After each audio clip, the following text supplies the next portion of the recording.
Berlin FanFest, the topic of almost every single please look forward to it from back in Anaheim, is almost upon us, and I think it's about time for some last-minute major conspiracy theorizing, not just about the new job we're going to see, but also potential new story details.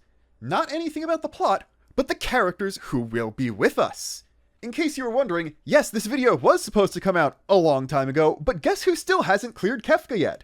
I've been spending most of my free time solo PFing that fight for a month and a half now.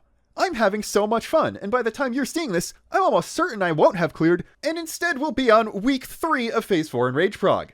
That being said, the video is not exclusively going to be into 2 separate parts, as I'm going to have to weave discussion of potential jobs in with discussion of potential allies, so this entire thing will require spoilers up through MSQ patch 7.5, though obviously not including 7.56. We do already know that we're going to get a new job that's going into the new main tank sub-role, as well as a new physical ranged DPS. And based on how past expansions have done things, there's going to be a major character in Evercold that will be a representative for each of the jobs, though not necessarily one who is a permanent main cast member or joining the trust system. That being said, I think it is fairly likely we are going to get at least one new job on the inevitable new trust member for this expansion, as currently the only true tank is Thancred, with Graha being able to flex to Paladin, and no Fizz range DPS whatsoever. I'm putting emphasis on this specifically because, for whatever reason, shouting out Estinian and Kryl being added to the trust system was one of the main back-of-the-box bullet points, 3rd or 4th down, they used as primary features of the last 2 expansions, so I'm going to assume they're going to do the same thing with this one. And while it is possible the new trust member could be using a pre-existing job, I don't think that's going to be the case. Yes, Estinian did join as an ARR job in Endwalker, however, Alphino job changed to Sage, a new Endwalker job, at the same time, his trust avatar also being updated for that, so it was okay to add an old job if you're having Fake Scholar turn into a new one. Then of course Kryl was Picto, and I think it is a little bit more likely we are going to get the tank, as opposed to the Fizz range, just because there are already 4 DPS, 2 healers, 1 tank, and 1 all-rounder, so adding another tank would even things out a bit. Remember, the trust system addition for each expansion is someone who's properly being added to the main Scion cast, not just an important character from that expansion, so this would be someone who's going to be sticking with us through the majority of the plot, and I also think having another dedicated tank would make setting up the duty support roster for various dungeons either, because there were several times throughout post-Endwalker and Dawntrail where just some Scions randomly decide to go on a certain mission, or Estinian showing up just straight up out of nowhere right after Orogenics, just to ensure that you have the right amount of people with the right job composition for a duty support dungeon or trial, so another person who can tank and not force either Graha to be there or to be in tank, potentially screwing up your other alignment for other jobs depending on who's there for something, would be very helpful in that sense. Though it would still be weird to have 0 Fizz range in the main cast, in the trust roster. And when was the last time we even had a Fizz range duty support? Okay, it wasn't as far back as I thought. It was just Kona and Warcore Lardor.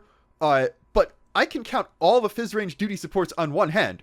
It's Kona in the Valgaronda trial. It's Vina, if you are a healer, in Catissa's Hyperborea. It's Hitheldeus, always in Catissa's Hyperborea. It's Lena in Holminster Switch, her actually being the dancer rep in Shadowbringers. And then it is House Fortomp's Archer in Zelphatal. Only Fizz ranged in the entire game, and that's kind of awesome.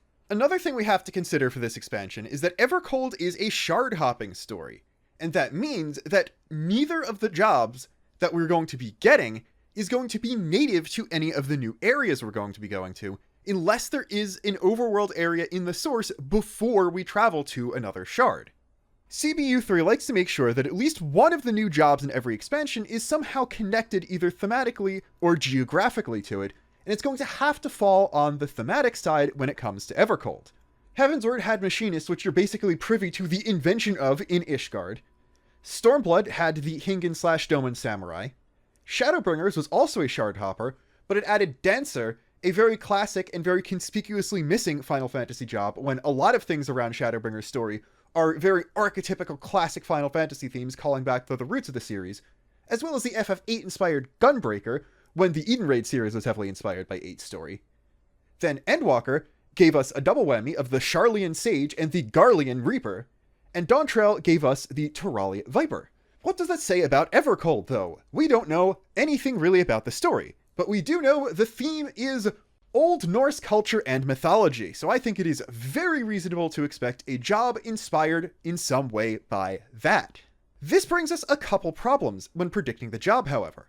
Obviously, the first thing you're going to jump to is a Viking-inspired tank job, because that's so obviously the first thing you do if you wanted to make a Norse-themed FF14 job. However, in my mind, the archetypical Viking warrior wields an axe, so we're already verging way too close to regular warrior as is in the game already. And we also know that both jobs are going to be FF14 originals, so the Berserker and Viking jobs, which existed in previous games, are off the table, especially because Spectral Berserker was a boss in the Hero's Gauntlet, and it was fairly heavily implied that all three bosses of that dungeon represented quote-unquote more evil versions of jobs that Yoshi P didn't see the 14 Warrior of Light ever taking on. And we also have to consider everything we know about both new jobs combined so far, which is what I've said, and the Yoshi P shirt tease, which in this case, this is the first time he has teased a job with something from FF14 itself, being a shirt of everyone's favorite trivial trial fight turned legitimately hard for ARR solo duty, Riditin, with the caption, "Guess who's back?" There are several ways to go with this. Many people are assuming this is teasing the new tank job just because of Riditin's fighting style, and that it might be just as simple as heavy gauntlets with shields on it as the weapon type, possibly also with some sort of firearm, like Sassarvina himself has. This makes complete sense. Based on what we know so far, it is completely reasonable to guess that the new main tank job will be using a shield of some kind, as Paladin is the only existing tank that's being moved to the main tank role. That has a shield, and one of the big mechanics it's being given in its evolved form is something representative of parrying an attack with a shield and making a counter. Another theory I've seen about the shirt that I would be 100% okay with being true because it's really funny, is that we're actually supposed to be looking at the text on the shirt itself. Guess Who's Back is referencing an Eminem lyric, so the new tank would then be named Marshall, as in Marshall Mathers. I think that's funny. I think that's a very good name for a main tank type role. You're the Marshal, you're the one controlling the troops, so it makes sense for you to be ahead, giving commands, being the person out front, guarding people behind you and stuff like that. It works. The other big important thing is that is a Rogadin on the shirt, and those guys have their own homeland, which we have never seen, Airslaint. And literally the only thing we know about it is that it seems to have been a Nordic-inspired area, which is what I was always going to assume we would be doing if we did a Nordic-themed expansion, rather than just shoving that into another one of the shards. Like, I thought there was a good chance Airslaint was just going to be the main destination of this expansion, and it was going to be Norse, long before Evercold was ever actually revealed. So that, I think, is the best bet for the land of origin of whatever the new Norse-themed job in the expansion is going to be, even if it ends up being the Fizz-ranged. Now, a traditional Rogadin martial art for a tank, is that too similar to Warrior? I am going to say no, as long as they intentionally make it different. And that's because Warrior originates from Eorzea, not Airslaint. It is going to be an off-tank, so this new main tank isn't going to have too much gameplay overlap with it besides roll actions. And while there is a lot of overlap conceptually with a Berserker or Viking type class, aesthetically, at least as far as artifact armor goes, it doesn't go that far to the visuals. It is more animalistic themed than something like that. So there is room as far as that's concerned. And more crucially than that, you can just choose a weapon that isn't an axe for this new main tank, and it is as simple as that. Especially because, if you're going Norse themed, and not Viking Warrior or Berserker, you can theme it after the mythology instead. Are we getting the Thor tank? Probably not. It really seems like they're not doing hammer as a weapon other than possible options for some warrior axes. But you could go Odin, or you could go the Valkyries, and use a spear or lance alongside a shield. In fact, if you really want to take inspiration from something already in the game, look at Holone's fighting style and tell me that wouldn't be extremely cool to have as a tank. This also kinda works, because Holone is the patron deity of Ishgard, and Heavensward was the most Norse-themed expansion we've had before Evercold, though admittedly that was mostly because of the names of all the dragons, but that's still a lot more than we've seen everywhere else. And like, if you really want some Thor stuff in there, just make the primary ether element use lightning, and it's pretty simple. That is honestly a decent idea. Like, out of all the magic using classes, I'm pretty sure lightning and ice are the most unused elements across all of them, so that would be a cool thing to have. Einherjar is probably the best name because Valkyrie is too gendered, and if it's very Odin themed, where you're doing Gungnir inspired stuff, and Gungnir is the first artifact weapon or relic weapon, you can't just call it Odin, you can't just call it Aesir, you have to take something else. So there's that.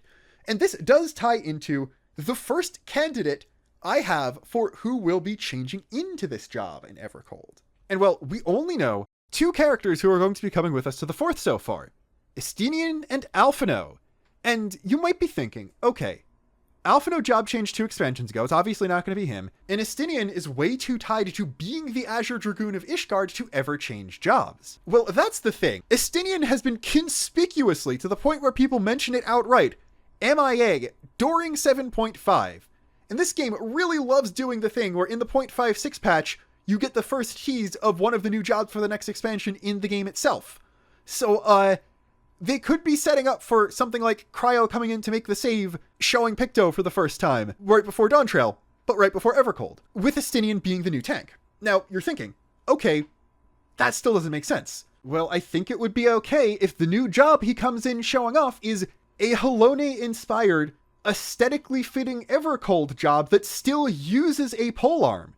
And even more crucially, they unlocked glamour restrictions. So without even doing something the player can't do anymore, Estinian would still be able to wear his custom-made Dragoon artifact armor that's a twin to the armor you get during the Stormblood Dragoon quests, and more crucially, he named after Isael. He is almost certainly never wearing anything else into combat other than that armor set, unless as part of his character arc it gets damaged or destroyed or something.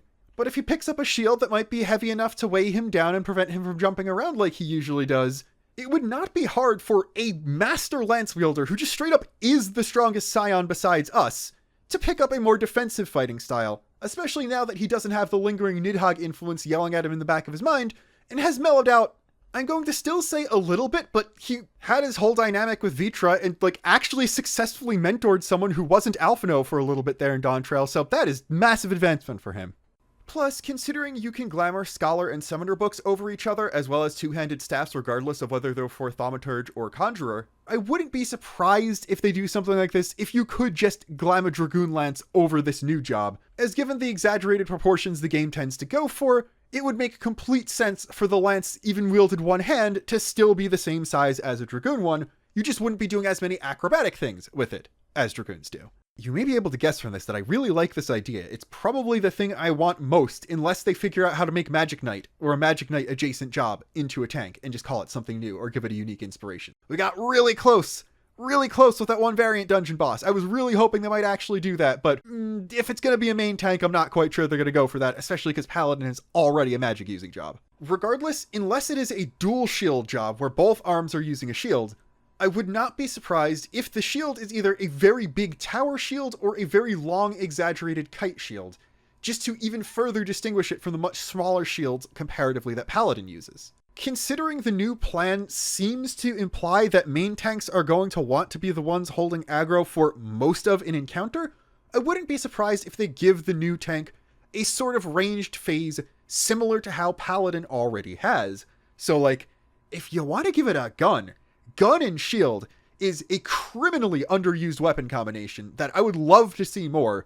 So by all means, do something like that. Like if the weapon is main hand rifle with bayonet that you're primarily stabbing with, but sometimes can back off to shoot a limited amount of rounds from, that would also be awesome. 100% okay with that, by the way. I said all this, but Estinian is definitely number 2 on my list of most likely existing characters to change to the new tank job. But I do think it's still possible because not only does the team composition in that one scene not have a tank, not only is, in my opinion, the Estinian Alphino section the least complete animation-wise, so there could be a lot of stuff intentionally left out from it, but also Estinian and Alphino are very, very clearly using the exact same models they used for the Dawntrail trailer, and from what I can tell, they do usually remake or at least heavily revamp everyone's models in between each trailer they appear in, so that could possibly indicate that this is all placeholder and Estinian is going to be wearing something different or fighting differently in the final trailer. That also being said, the composition here is a light party minus the tank, so it is also entirely possible the tank is going to come jumping out of the Asm portal next and save people that way. As far as existing main cast members go, Alize is the only other one I could remotely see changing job in Evercold, and that would most likely be to her going to the Fizz range. If only because I think her not using a magic job would fit her personality-wise. Also, if they ever age the twins up, it would give her much more unique outfits compared to Alphino's, and stuff like that. Also, she's gone on the record fairly recently stating that she feels like it might be time for a change, and barring Estinian staying as Dragoon the entire time, she is the main cast member who's gone the longest since her job change, swapping to Red Mage in post-Heavensward, when the next oldest were the changes in Shadowbringers, including Graha going from Archer to what he is now. Now though, I need to bring up something very important, and that is that they might be setting up us not necessarily bringing all of the main Scions with us to the 4th, leaving some behind on the source either to deal with more Void Sent stuff, monitor things on our side, or just study things or something. Like Y'shtola might just go back to Shale and work on something science-y that would involve stopping the Unknown Winter's plan and stuff like that. And that is because it really seems like they're somewhat setting up the idea of other characters taking the same gameplay roles that existing Scions have currently. Euless came back, yeah, because we're going to see Zero and we went to Garlemald, and that's a whole connected thing from post-Endwalker, but he, like Thancred, is effectively a gunbreaker without the ether. Then, if you talk to the B-Team Scions, you'll learn that a job change has actually happened already. Clemence has picked up astrology. She's already become an astrologian since the last time we saw her. So, right there, we already have people who would fulfill the exact same gameplay purposes as Thancred and Urianger, without being Thancred and Urianger, who in my opinion don't necessarily have a lot tying them to any of the plot of Evercold so far. So, would be some of the characters I think would be most likely to remain behind on the source, possibly on the moon or something like that. On top of that, there's a little background plot going on between Aenor and Clemence, who if you didn't realize are sisters, where they're not on the best of terms right now. So them both coming with us to the 4th, and having to reconcile through being thrust into crazy Scion experiences that they haven't dealt with yet because they're not the main characters, would be an interesting way to force them to reconcile. Especially because Aenor is an archer. She's already a Fizz ranged. She could change to another Fizz ranged if she wanted. Especially if it's also some kind of bow themed thing. Now and I think a lot of other people, just want them to finally use the Musketeers Guild that's been sitting in Limsa unused for well over a decade now, and put that in the game finally, because, you know, they also gave Merlib unique gun animations 2 expansions ago and never did anything with that. But if they don't do that, I think dual crossbows, or at least something with a different kind of bow, would be a really interesting way to go, because the Fizz range we already have are bow, gun, and thrown weapon. So you're going to have to double up on one of those concepts every time you add a Fizz range from now on. And having Musketeer, which is much more actually based on the gunplay, rather than being a gadgeteer like Machinist is, or theoretical new crossbow job, which is a lot closer to a traditional ranger, combat archer, as opposed to the more support-based bard. Especially now that Evolved Bard's identity is very heavily leaning into the support side of it, and it is going to be one of the few jobs that actually still has a party buff. As for Euless coming with us, well, he already knows a little bit more about what's going on than basically anyone else we know outside of the Scions. The new region we're going to is cold, so bringing a Garlean who specializes in not dying in the cold would be very helpful for just allowing us to navigate this new area better, even though, yes, we've seen from the concept art that most places aren't going to be snowy, but I don't think the Scions know that. And if he hears about us finding a way to do shard travel, he's going to want to be there with us, so that we can eventually figure out how to use it to bring him to the 13th, or Zero back to the source. Plus, I think bringing his character to the 4th, which seems to be on floating islands because the surface is uninhabitable due to winter, would be a very good way for him to demonstrate his character growth while allowing him to grow into his own a little bit more, helping end a deadly winter for these people like we helped do for him. Now, you may have noticed that I'm leaving out the most important B-Team Scion, and that's because, well, he's first on the list for new tank job change guy. And that is, of course, Hoary Boulder. Because it's Hoary Boulder. Like, this is the highest Hoary Boulder stocks have ever been, I think. Nobody dislikes him. He's always the guy in front as the representative who speaks for the B-Team Scions. This is the second time where he's literally been the one to speak for the B-Team Scions as the only one to have voice acting.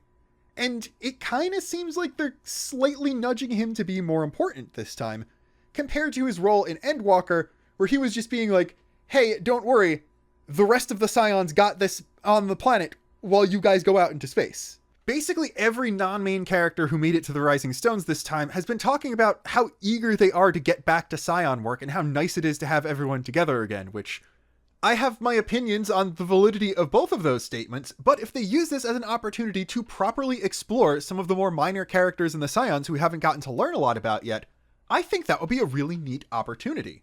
Like, I complain that the Scions are overused and the game just can't let go of these guys so they get shoehorned into every single plotline.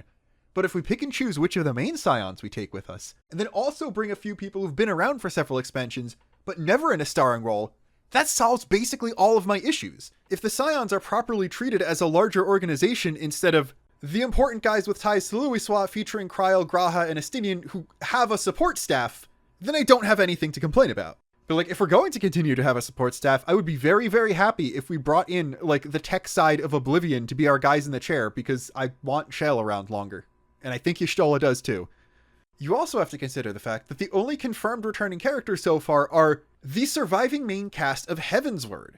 So, just based on this first trailer, which I don't think is showing us everything, obviously, it's going to be us taking Estinian and Alphino through a shard portal to do another winter-themed expansion with the two of them.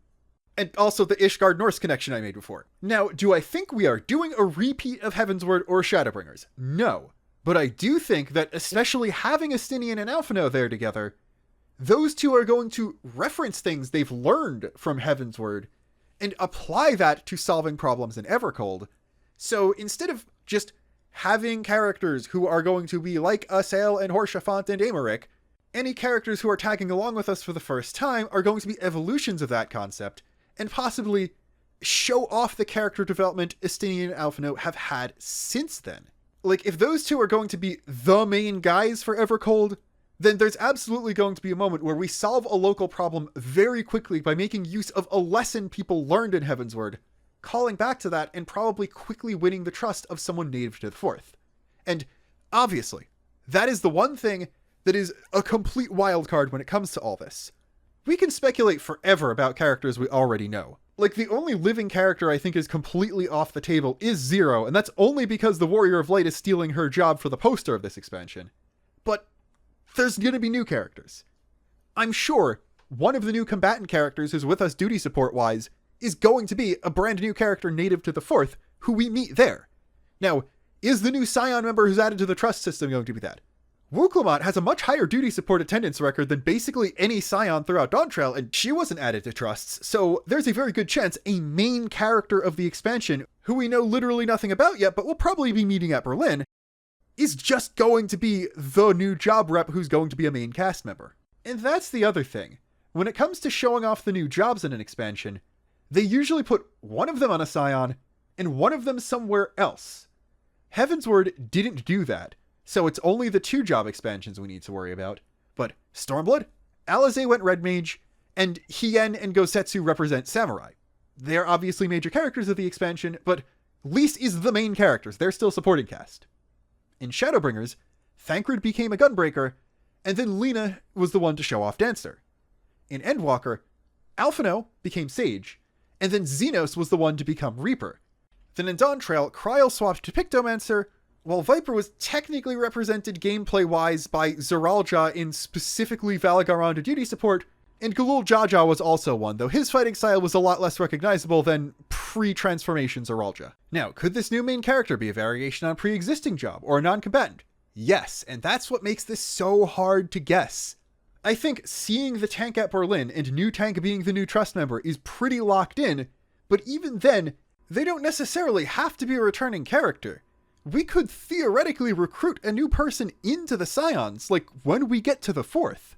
If we can travel between shards, we could just bring them back to the source with us. And maybe they're a defector from the Winter's organization as a whole. That would make sense for someone to be with us for the entirety of this next arc and formally join the Scions. It's all possible, and until we see the next trailer, I don't really know what else to tell you. So until next time, which I'm sure will be very, very soon after the FanFest trailer, this is Luxon, signing off.